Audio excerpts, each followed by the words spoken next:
The police sirens wailed through Maple Grove's pristine streets as Margaret Whitmore stood triumphant on her manicured lawn, pointing an accusatory finger at the handcuffed woman being led away.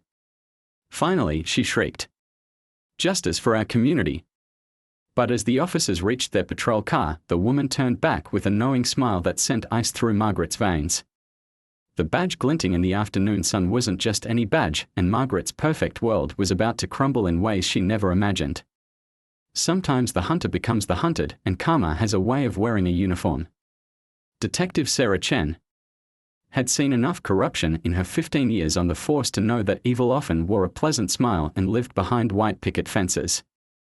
But she never expected to find it in her own backyard, literally.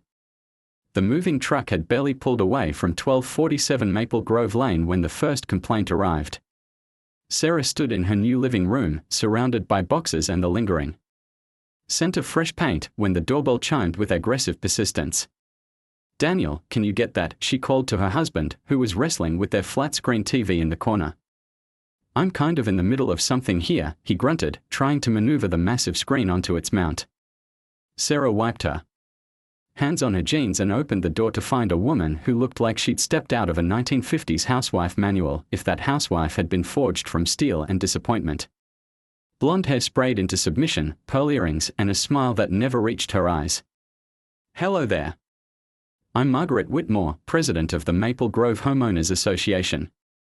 The woman's voice carried the kind of authority that suggested she'd never been told a no in her life. "I wanted to personally welcome you to our community and discuss a few concerns." Sarah's detective instincts immediately kicked in. Nobody showed up at a stranger's door on moving day with concerns. Unless they were looking for trouble. "What kind of concerns?" Sarah asked, keeping her voice neutral. Margaret's smile grew tighter. "Well, for starters, your moving truck blocked the Hendersons' driveway for 37 minutes. Our community standards clearly state that all moving activities must be completed between 9 a.m. and 5 p.m. with minimal disruption to traffic flow." Sarah glanced at her watch. It was 2:30 p.m. on a Tuesday. "I'm not sure I see the problem." "The problem," Margaret continued, her voice rising slightly, "is that this is a respectable neighborhood. We maintain certain standards here. I've already had 3 phone calls from concerned residents about the noise levels." "Noise levels?" Sarah's patience was wearing thin. "We are moving boxes, not throwing a rock concert." Margaret's composure cracked just enough to reveal the steel beneath. "Mrs. Chen."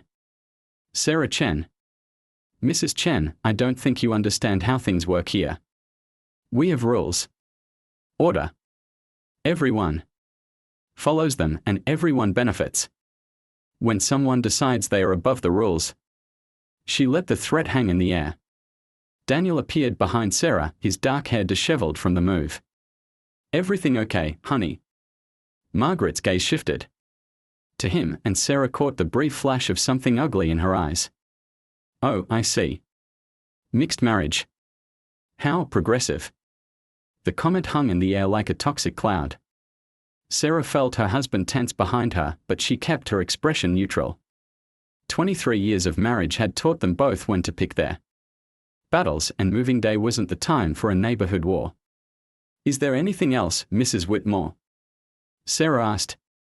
"Actually, yes. I noticed your grass is already getting a bit long. Our HOA covenant clearly states that lawns must be maintained at no more than 2 inches in height. I'd hate to have to issue a citation on your first day." Sarah looked at the grass, which was perfectly normal by any reasonable standard. "I'll keep that in mind." "See that you do." Margaret's smile returned, cold and predatory. "Oh, and Mrs. Chen, I do hope you'll consider attending our next HOA meeting. We are always interested in hearing from new residents about their commitment to our community standards." With that, Margaret turned on her heel and walked away, her heels clicking on the sidewalk like a countdown timer. Daniel closed the door and immediately turned to Sarah. "What the hell was that about?" "That," Sarah said, watching through the window as Margaret stopped to inspect their mailbox, "was a woman who's used to getting her way through intimidation. The mixed marriage comment, I heard it. Sarah's jaw tightened. And I won't. Forget it. Over the next few days, Sarah tried to settle into their new home while adjusting to life in Maple Grove. The house was everything they'd wanted: 4 bedrooms, a 2-car garage, and a yard big enough for the garden Sarah had always dreamed of. After years of saving, they'd finally escaped their cramped apartment and made it to the suburbs. But paradise came with a price named Margaret Whitmore. The first citation arrived on Thursday: violation of community standards, Section 4.2, failure to maintain approved mailbox positioning. Fine, $150. Sarah stared at the notice, incredulous. Their mailbox was identical to every other one on the street, positioned at exactly the same height and distance from the curb. This is insane, Daniel said, reading over her shoulder. We literally haven't touched the mailbox since we moved in. She's testing us, Sarah replied, her detective mind already working. Seeing if we'll roll over. The second citation came Friday: violation of community standards, Section 7.1, unauthorized vehicle parking duration. Fine, $200. This one was for Daniel's work truck, which had been parked in their own driveway for 8 hours while he worked from home. I called the city, Daniel reported after spending an hour on the phone. There's no municipal ordinance about parking in your own driveway. This is purely HOA. Sarah was studying the HOA documents they'd received at closing when the third citation arrived Saturday morning: violation of community standards, Section 12.3, unapproved exterior modifications. Fine, $300. Exterior modifications. Sarah stepped outside to see what Margaret was talking about and found her answer: a small potted plant Daniel had placed beside their front door. That's it, Sarah said, her voice deadly calm. I'm done playing games. She dealt with bullies before, from schoolyard tyrants to corrupt cops to hardened criminals. The uniform might be different, but the psychology was always the same: push until someone pushes back, then escalate until you win or destroy your opponent. Margaret Whitmore was about to learn that Sarah Chen didn't lose. That evening, Sarah drove through the neighborhood, really looking at it for the first time.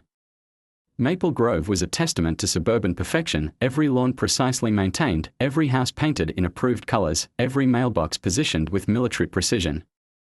But perfection, Sarah had learned, was often just another word for control. She parked across from Margaret's house and observed.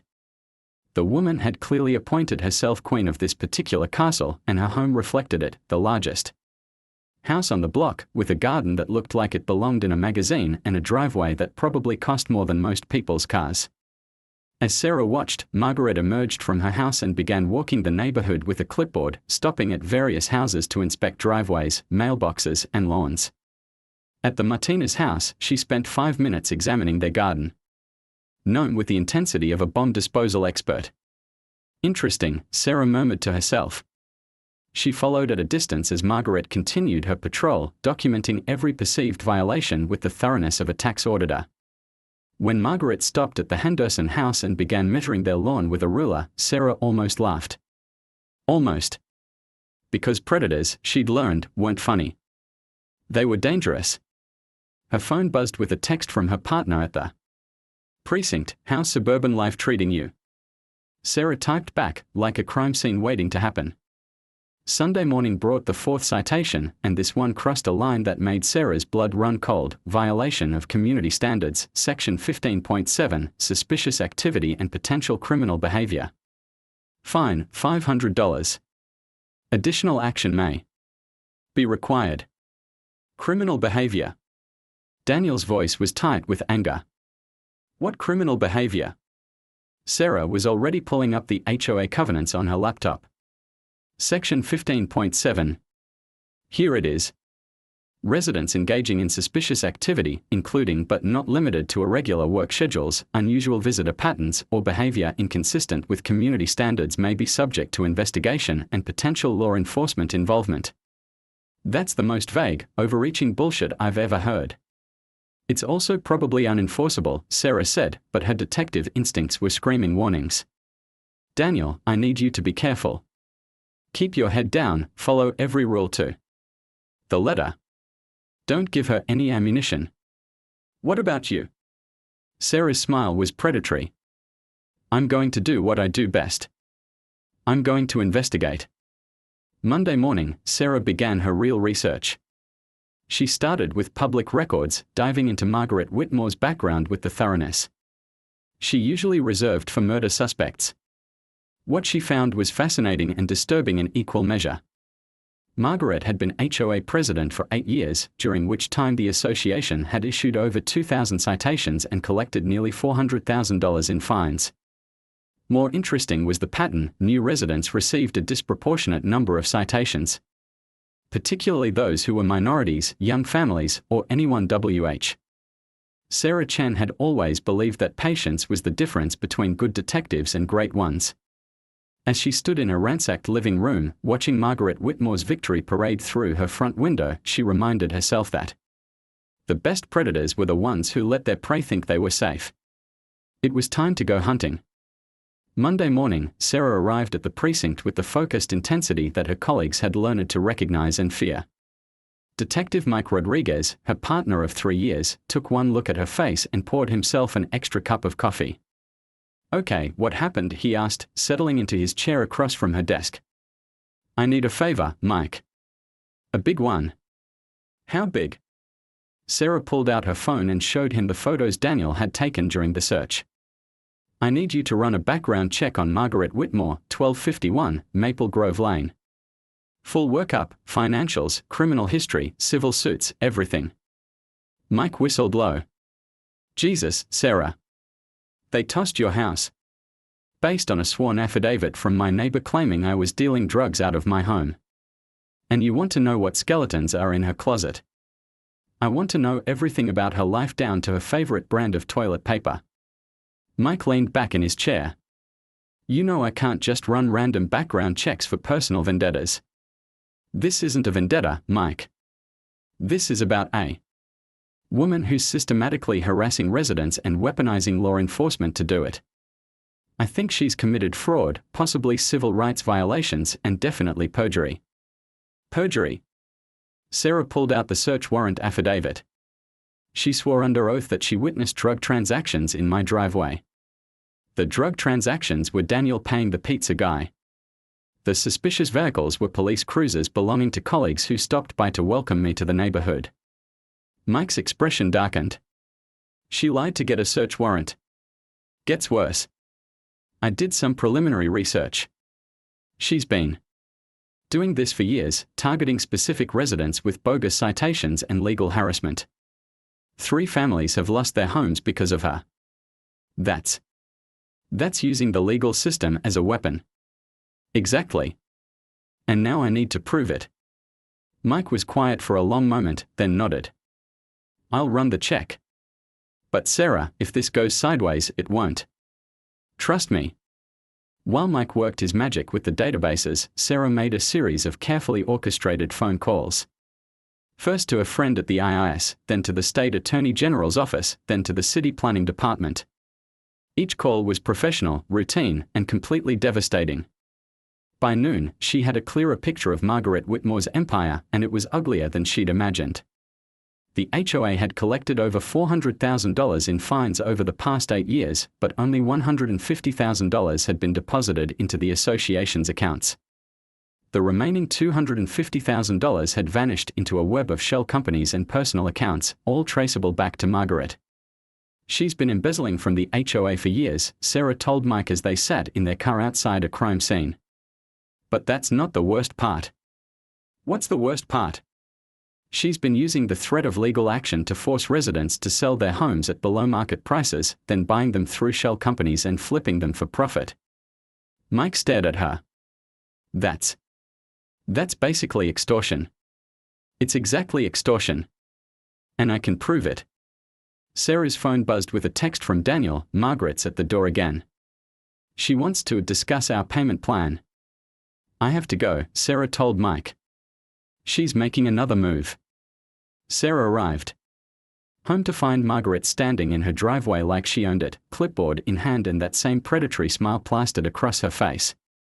"Mrs. Chen, I was just discussing with your husband the various payment options for your outstanding fines." "Payment options?" Well, $1,500 is quite a sum. I understand that people in your circumstances might need to make arrangements. Sarah felt her jaw clench. Our circumstances? Oh, I don't mean anything by it. It's just that with your irregular work schedule and the uncertainty surrounding your employment situation, I thought you might appreciate some flexibility. The implication was clear. Margaret thought the police search had cost Sarah her job, and she was here to twist the knife. How thoughtful of you, Sarah said, her voice deadly calm. I like to think I'm a reasonable person. Now, I've prepared a payment plan that would allow you to pay the fines over 6 months, with a modest interest rate, of course. Margaret handed over a document that looked like it had been prepared by a loan shark. The payment plan included not just the original fines, but additional fees, interest, and penalties that brought the total to nearly $3,000. This is generous, Sarah said, scanning the document. But I have a counteroffer. Oh? How about you take these fraudulent fines and shove them where the sun doesn't shine? Margaret's smile vanished. Mrs. Chen, I don't think you understand the gravity of your situation. After yesterday's incident, I think we both know that the authorities take our community standards very seriously. They certainly do. Refusing to pay these fines will only make things worse for you. I'd hate to have to make another call to the police about your continued suspicious behavior. Sarah stepped closer, her voice dropping to a whisper. You know what I think, Margaret. I think you've been running a protection racket disguised as an HOA. I think you've been embezzling money and using fear and intimidation to force people out of their homes. And I think you just made the biggest mistake of your life. Margaret's composure cracked slightly. Are you threatening me? I'm promising you. You want to play games? Let's play games. That evening, Sarah sat in her study with a cup of coffee and a stack of documents that would make a prosecutor weep with joy. She'd spent the afternoon following paper trails, connecting dots, and building a case that would send Margaret Whitmore to prison for the next decade. But prison was too easy.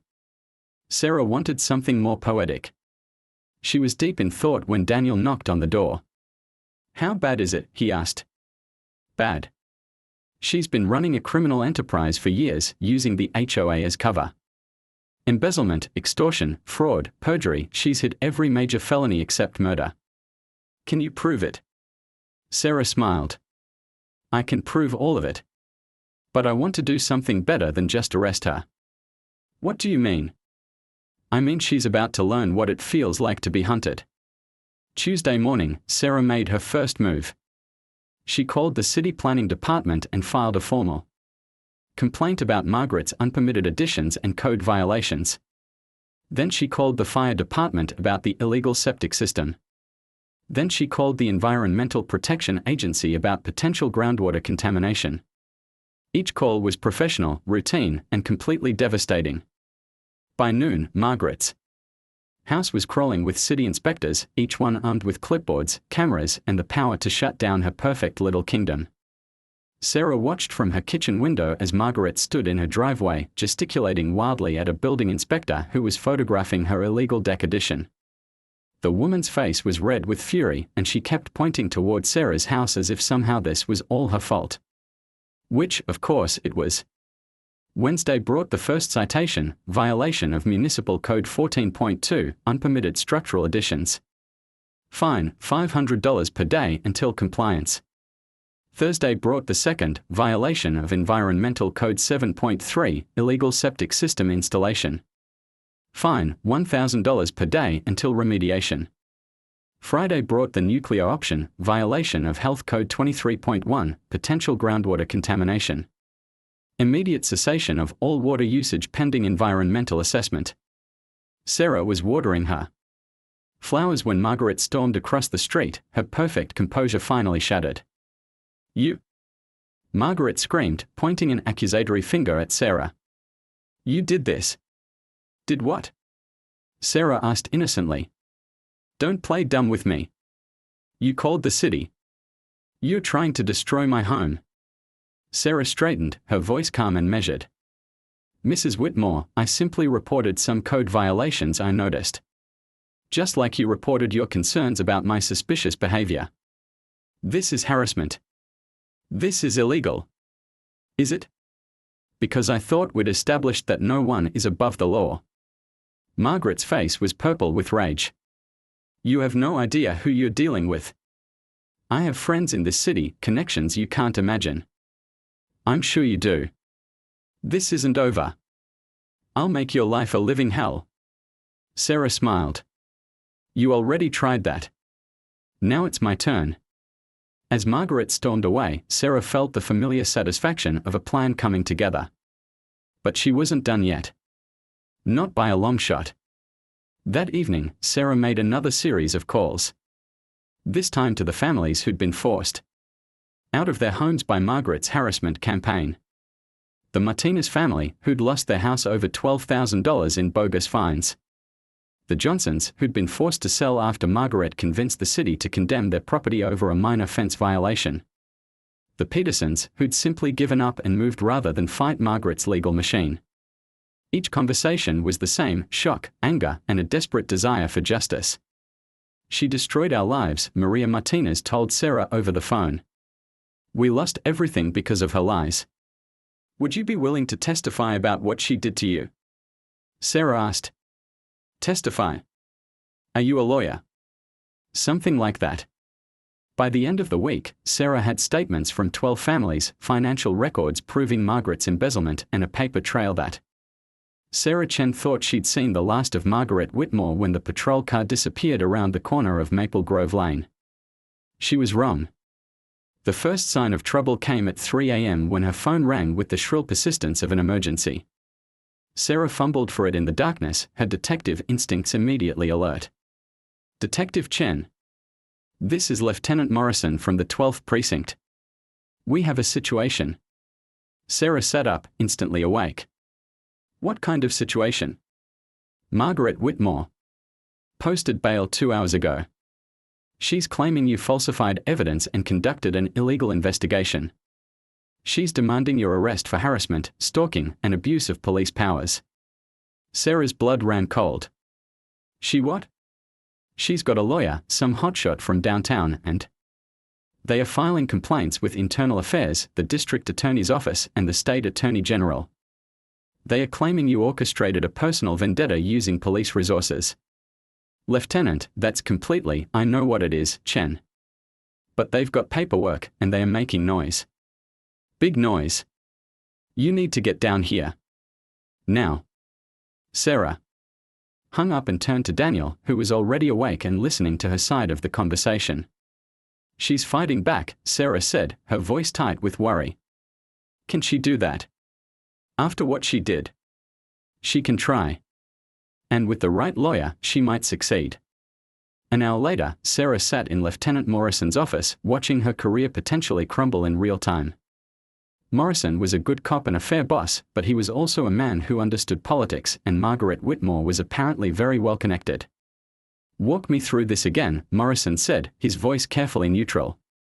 You conducted a criminal investigation into your neighbor without filing any reports, obtaining any warrants, or informing your supervisors. I conducted a preliminary investigation into what I believe to be criminal activity in my neighborhood, Sarah corrected. Everything I did was legal and within my rights as a citizen. Using police databases and resources. Using publicly available information and my own personal contacts. Morrison leaned back in his chair. Sarah, I've known you for 8 years. You're one of the best detectives I've ever worked with. But this looks bad. What looks bad is that a criminal used the police as her personal enforcement arm, and now she's trying to use the legal system to escape justice. That's your perspective. Her perspective is that a police detective with a personal grudge used her position to destroy an innocent woman's life. Sarah felt the walls closing in. Lieutenant, I have evidence of embezzlement, fraud, and extortion. Evidence you obtained through what she's claiming was an illegal investigation. The door opened and Mike Rodriguez entered, his face grim. Sarah, we need to talk. Now. Morrison nodded. Use conference room B. And Chen. Don't leave the building without talking to me first. In the conference room, Mike closed the door and turned to Sarah with an expression she'd never seen before, fear. "How bad is it?" Sarah asked. "Bad. Margaret Whitmore isn't just some suburban busybody. She's connected. Big time connected." "What do you mean?" Mike pulled out a file thick with photographs and documents. "I mean, her brother is Judge Harold Whitmore of the state Supreme Court. Her ex-husband is Senator Richard Whitmore. Her sister is married to the state attorney general." Sarah felt the floor drop out from under her. Jesus Christ. It gets worse. The lawyer she hired. Victoria Chen, no relation, she's the one who got that corrupt police chief in Baltimore off on all charges last year. She specializes in destroying cops who cross the wrong people. So Margaret wasn't just running a neighborhood racket. She was running it under the protection of some very powerful people who now know that a detective in the Metropolitan Police Department is trying to bring down their cash cow. Sarah's mind raced. "Mike, I need you to do something for me. I need you to take all the evidence I've gathered and put it somewhere safe. Somewhere they can't touch it." "Sarah, if you're thinking of running, I'm not running. I'm going to finish what I started." Mike stared at her. "Are you insane? These people will destroy you. They'll destroy your career, your reputation, your life. They'll try. But I have something they don't." "What?" "I'm right. And I can prove it." Sarah's phone buzzed with a text from Daniel. "There are news vans outside our house." "What's happening?"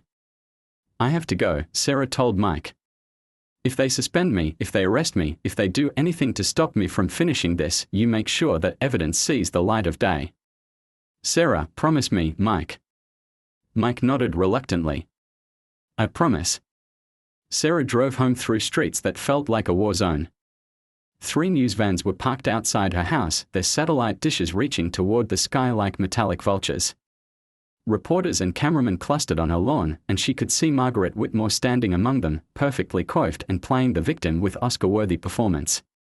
"Detective Chen." The reporters surged toward her car like a pack of wolves. "Is it true you falsified evidence? Are you facing criminal charges? Did you abuse your police powers?"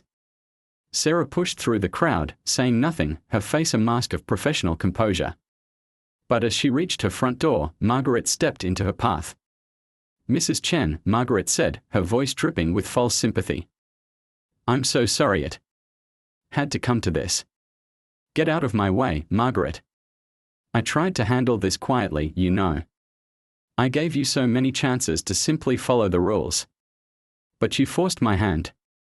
Sarah leaned close, her voice barely above a whisper. "You have no idea what you've just started." Margaret's smile was triumphant. "Oh, I think I do. You see, Mrs. Chen, I've been playing this game a lot longer than you have. And I always win." As Sarah entered her house, she could hear Margaret addressing the reporters behind her. "This is exactly why our community standards are so important. When people think they are above the law, when they use their positions to intimidate and harass innocent citizens." Daniel met her at the door, his face pale with worry. "Sarah, what's happening?" "The news is saying you're under investigation for corruption." "It's going to get worse before it gets better," Sarah said. "Much worse." "What do we do?" Sarah looked out the window at the circus on her lawn, at Margaret holding court like a queen dispensing justice, at the reporters who would destroy her reputation without bothering to learn the truth. "We fight," she said. "We fight with everything we have." The next morning brought the nuclear option, Sarah's suspension from the police force pending a full investigation by Internal Affairs. The news broke during the morning rush hour, and by noon, every major outlet in the city was running the story of the rogue detective who had used police resources to wage a personal war against an innocent homeowner.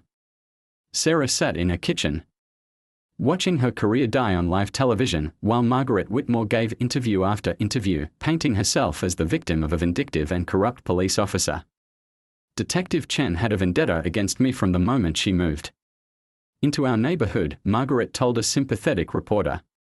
She couldn't accept that we have standards here, that we maintain order and civility.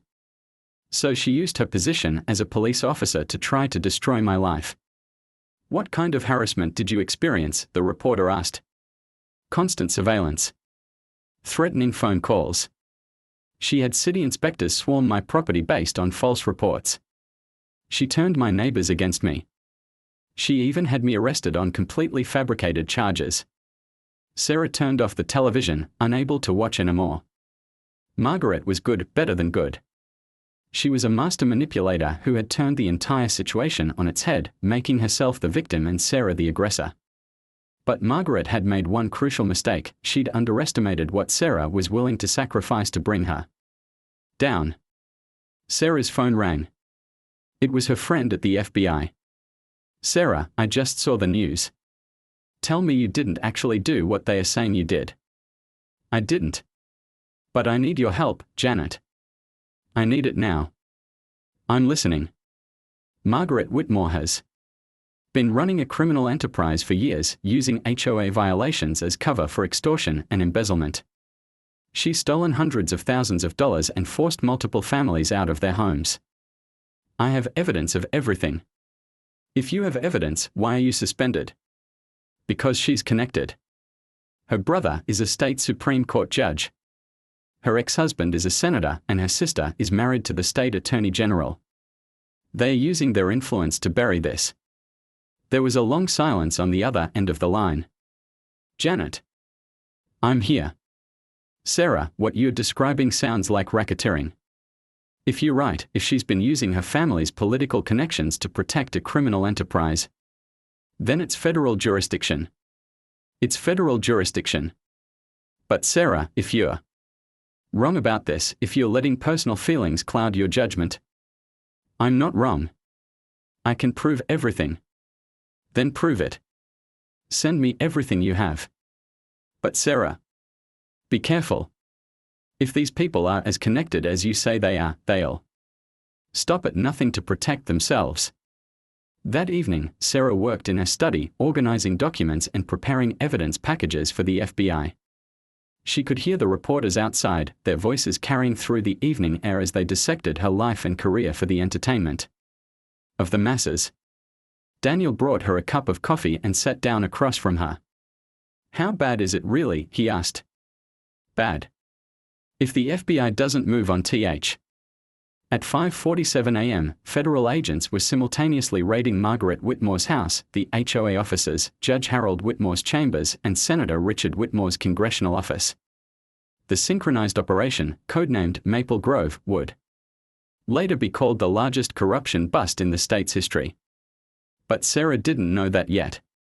All she knew was that her phone was ringing with the insistence of an air raid siren, and when she answered it, FBI Special Agent Janet Morrison's voice was tight with adrenaline. Sarah, we need you downtown. Now.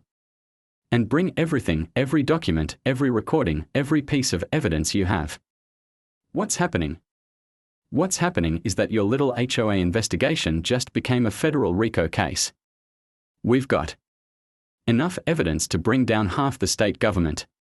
Sarah was already getting dressed. How bad is it? It's not bad, Sarah. It's beautiful. Margaret Whitmore wasn't just running a neighborhood scam, she was the bagman for a political corruption network that's been operating for over a decade. The money she was stealing from homeowners was being laundered through political campaigns and used to buy judges, prosecutors, and politicians. Sarah felt her knees go weak. Jesus Christ. We traced the financial records you provided. The shell companies Margaret was using to buy foreclosed homes. They are connected to at least 8 other HOAs across the state, all run by relatives or associates of the Whitmore family. We are looking at systematic racketeering, money laundering, judicial corruption, and conspiracy charges that could send 24 people to federal prison. As Sarah drove downtown, she could see the news. Helicopters circling overhead like mechanical vultures.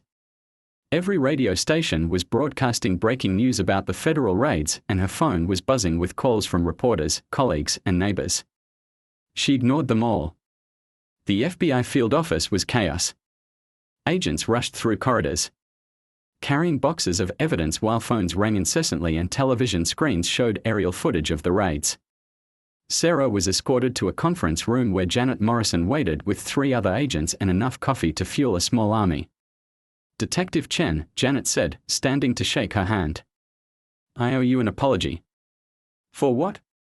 "For not believing you when you said this was bigger than a neighborhood dispute. What you uncovered is the tip of an iceberg that goes deeper than we ever imagined." One of the other agents, a stern-faced man in his 50s, opened a laptop and turned it toward Sarah. "We need you to walk us through everything. From the beginning." For the next 6 hours, Sarah recounted every detail of her investigation. Every interaction with Margaret, every piece of evidence she'd gathered. The agents took notes, asked questions, and occasionally exchanged glances that suggested they were dealing with something far more complex than they'd initially realized. "The recording of Senator Whitmore's phone call," the stern-faced agent said. "That's admissible evidence of obstruction of justice and conspiracy to interfere with a federal investigation."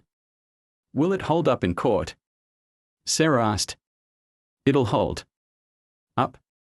But more importantly, it gave us probable cause to get wiretap warrants for the entire Whitmore family. And what we've heard over the past 12 hours. He shook his head. "These people really thought they were untouchable." Janet pulled up another screen. "We've identified at least 47 families who were victimized by this network over the past 8 years. The total amount stolen is approaching $2 million. But the political corruption angle makes this federal. What happens now? Now we build the case. And Sarah, you're going to be our star witness." As Sarah left the FBI building that evening, she found Daniel waiting for her in the parking garage, his face etched with worry and relief. "How bad?" he asked as they drove home. "Not bad. Good. Really good. The FBI has enough evidence to destroy the entire network. And Margaret?" Sarah smiled grimly. "Margaret is going to learn what it's like to be on the receiving end of justice." But when they turned onto Maple Grove Lane, Sarah's satisfaction evaporated. Their house was dark, and sitting on the front steps was a figure she recognized immediately. Margaret Whitmore was waiting for them. "What the hell is she doing here?" Daniel asked. "Isn't she supposed to be in custody?" "She made bail again," Sarah said, noting the ankle monitor visible beneath Margaret's perfectly pressed slacks. "But she's not supposed to be anywhere near us." Sarah parked in the driveway and approached Margaret with the caution she'd learned from 15 years of dealing with dangerous suspects. "Mrs. Whitmore, you're violating the terms of your bail by being here." Margaret looked up, and Sarah was shocked by what she saw. The perfectly coiffed HOA president was gone, replaced by a woman who looked like she'd aged a decade in 24 hours. Her hair was disheveled, her makeup smeared, and her eyes held the desperate gleam of a cornered animal. "Do you have any idea what you've done?" Margaret's voice was hoarse, barely above a whisper. "I've exposed a criminal conspiracy. You've destroyed everything. My brother, my ex-husband, my sister, they are all going to prison because of you. They are going to prison because they chose to protect your criminal enterprise instead of upholding the law." Margaret stood, swaying slightly. "You think this is over? You think you've won?" "I think justice is being served." Margaret laughed, a sound like breaking glass. "Justice? You have no idea what justice looks like in this game. My family has been playing it for generations. We have contingencies you can't imagine." "Like what?" Margaret's smile was predatory despite her disheveled appearance. "Like the fact that your precious FBI investigation is about to be shut down by people who make my brother look like a small-town magistrate." Sarah felt a chill run down her spine. "What are you talking about?" "I'm talking about federal judges who owe their appointments to my family. I'm talking about Justice Department officials who've been taking our money for years. I'm talking about a system so corrupt that your little investigation is nothing but a speed bump." "You're bluffing." "Am I?" "Check your phone, Detective Chen. Check it right now." Sarah's phone was buzzing with a text from Janet Morrison, "Emergency. Call me immediately. Case may be compromised." Margaret's smile widened. That's the sound of your victory turning to ash, detective. Welcome to the real game. Sarah immediately called Janet, her heart pounding. Sarah, we have a problem. A big one. What kind of problem?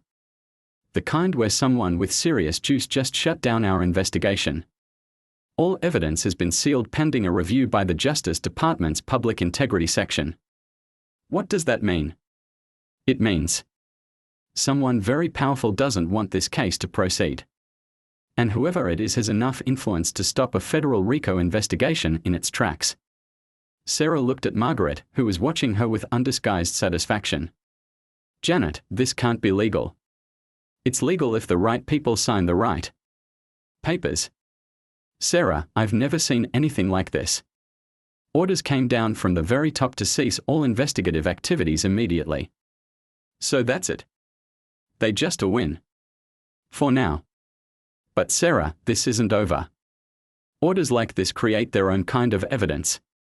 Someone was desperate enough to interfere with a federal investigation, and that desperation leaves tracks. Sarah hung up and faced Margaret, who was now standing with something approaching her old confidence. Disappointed, detective. Did you really think we'd let some suburban detective destroy a network that's taken decades to build?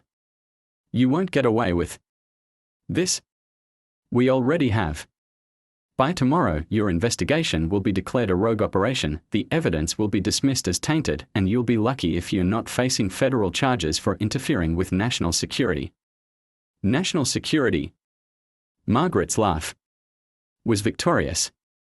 Oh yes, detective. It turns out that our little HOA network was actually a vital component of a federal money laundering operation designed to track terrorist financing. At least, that's what the classified memo says.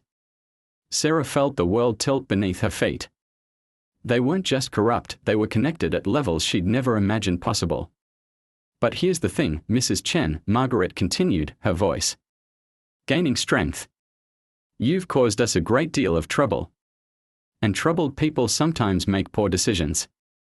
Is that a threat? It's a reality. Accidents happen. Houses catch fire. People have heart attacks. Cars go off bridges. Sarah's hand instinctively moved toward her service weapon, then remembered she'd been suspended and was no longer armed. If anything happens to me or my husband, then it will be a terrible tragedy that has absolutely nothing to do with our community standards enforcement activities. Margaret turned to leave, then paused. Oh, and Mrs. Chen. Your mortgage payment is due next week. I'd hate for there to be any complications with your financing. As Margaret walked away, Sarah realized that the woman wasn't just threatening her life, she was threatening to foreclose on their home.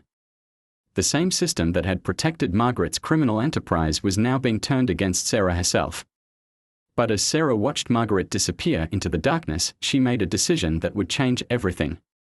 If the system was too corrupt to deliver justice, then she'd have to find another way. She pulled out her phone and made a call to someone she'd hoped never to contact again, an investigative journalist named Marcus Webb who specialized in exposing government corruption and had. 3 months later, Margaret Whitmore's perfect world exploded on live television. Marcus Webb's expose, titled The Maple Grove Conspiracy, How America's Elite Used Suburban HOAs to Launder Millions, aired simultaneously on 60 Minutes, streamed on every major platform, and broke the internet in ways that would be studied in journalism schools for decades. Sarah Chen sat in her living room, watching Margaret's life disintegrate in real time as Webb's investigation unraveled 8 years of corruption with surgical precision. The evidence Sarah had provided was just the beginning. Webb had spent 3 months following money trails, interviewing victims, and exposing a network of corruption that reached from suburban HOAs to the Supreme Court itself. In a shocking twist, Webb reported as footage rolled of FBI agents rearresting Margaret Whitmore at her country club. Federal sources now confirmed that the Justice Department officials who initially shut down the investigation were themselves under surveillance by a separate FBI task force investigating judicial corruption. Daniel grabbed Sarah's hand as the report continued. The massive federal cover-up that Margaret had boasted about had actually been an elaborate sting operation, designed to identify and expose the corrupt officials protecting the Whitmore network. The real investigation never stopped, Webb explained. It just went deeper underground, targeting not just the original conspirators, but the federal officials who tried to protect them. Sarah's phone rang. It was Janet Morrison. "Are you watching?" Janet asked. "Every second of it." "Then you know that your original investigation just became the foundation for the largest public corruption case in federal history. We've got judges, senators, Justice Department officials, and a network of criminal enterprises spanning 12 states. What about Margaret?" Margaret Whitmore was arrested this morning on 47 federal charges including racketeering, money laundering, judicial corruption, and conspiracy. She's looking at life in prison without parole.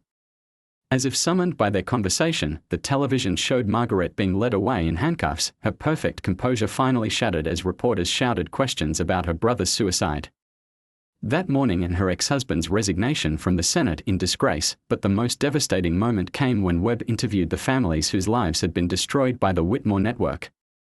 Maria Martinez, the woman who had lost her home to Margaret's fraudulent fines, stood in the driveway of the house she'd been forced to sell and delivered a statement that would be quoted in courtrooms for years to come.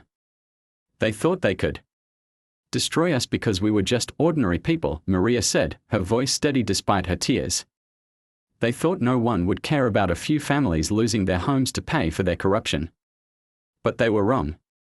Justice doesn't belong to the wealthy and powerful. It belongs to all of us." The segment ended with footage of Sarah's house on Maple Grove Lane, where a small crowd of neighbors had gathered to thank the detective who had risked everything to expose the truth. Detective Sarah Chen could have simply paid the fraudulent fines and moved on with her life, Webb concluded.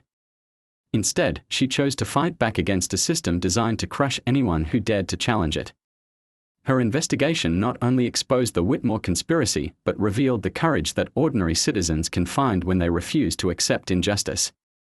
As the credits rolled, Sarah stepped onto her front porch to find her neighbors applauding. These were the same people who had lived in fear of Margaret Whitmore for years, who had paid bogus fines and endured harassment rather than fight back against a system they thought was too powerful to defeat.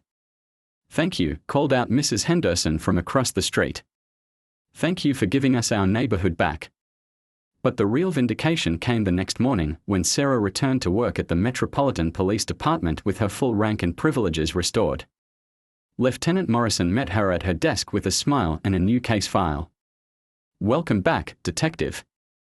Ready to get to work?" "More than ready." As Sarah settled into her chair, Mike Rodriguez approached with 2 cups of coffee and a newspaper folded to the front page. The headline read, "Suburban Detective Brings Down Corruption Empire." "So," Mike said, grinning, "how does it feel to be famous?" "It feels like justice," Sarah replied, but the story's most poetic ending came 6 months later, at the federal courthouse where Margaret Whitmore faced sentencing. Sarah sat in the gallery, watching as the woman who had once threatened to destroy her life stood before a judge who was not impressed by her family connections or her tears. "Mrs. Whitmore," Judge Patricia Williams said, her voice carrying the weight of absolute authority, "you have been convicted of operating a criminal enterprise that stole millions of dollars and destroyed dozens of families. You used the power of law enforcement as a weapon against innocent people, and you corrupted the very institutions meant to protect justice." Margaret stood motionless as the judge continued. "Your actions represent the worst kind of betrayal, the betrayal of public trust by those who consider themselves above the law. The court sentences you to life in federal prison without the possibility of parole." As Margaret was led away, she turned one final time to look at Sarah. But the defiance was gone, replaced by the hollow stare of someone who had finally learned that actions have consequences, and justice, while sometimes delayed, is never denied. Outside the courthouse, Sarah was approached by Maria Martinez, who was accompanied by her husband and 3 children. "Detective Chen," Maria said, "I wanted to thank you. Not just for exposing what they did to us, but for showing my children that sometimes one person really can make a difference." Sarah knelt down to speak to Maria's youngest daughter, a girl of perhaps 8 who was clutching a handmade card. "What's this?" Sarah asked.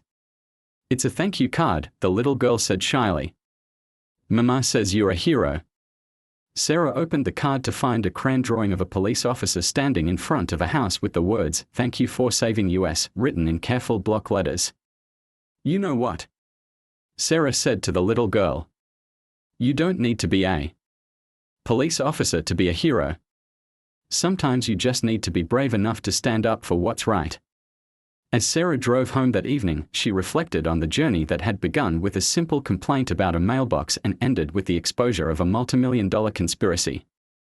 The road had been difficult, dangerous, and nearly cost her everything she cared about, but it had been worth it, because justice isn't just about punishing the guilty, it's about protecting the innocent, giving voice to the voiceless, and proving that in a democracy, no one is truly above the law. 3 years later, Sarah Chen was promoted to captain and put in charge of the newly created Public Corruption Task Force. Her first case involved investigating a city councilman who was using zoning laws to extort local businesses. Some things, apparently, never changed, but some things did. Margaret Whitmore died in federal prison 18 months into her sentence, alone and forgotten by the powerful friends who had once protected her. Her brother, the former state Supreme Court judge, was serving 15 years for conspiracy and judicial corruption. Her ex-husband, the former senator, had fled the country rather than face trial and was living in exile in a nation without an extradition treaty. The Maple Grove HOA was dissolved and replaced with a democratically elected neighborhood association that focused on community improvement rather than harassment. The families who had lost their homes received full restitution from the seized assets of the Whitmore criminal enterprise, and 1247 Maple Grove Lane remained the home of Detective Sarah Chen and her husband Daniel, where their small garden bloomed every spring with flowers that were precisely 2.5 inches taller than the old HOA regulations would have allowed, because sometimes the best revenge is simply living well in the house that the bullies tried to take away from you, and sometimes justice comes not from the powerful protecting their own, but from ordinary people who refuse to accept that might makes right. Margaret Whitmore had once said that no one was above the law. In the end, she was absolutely right.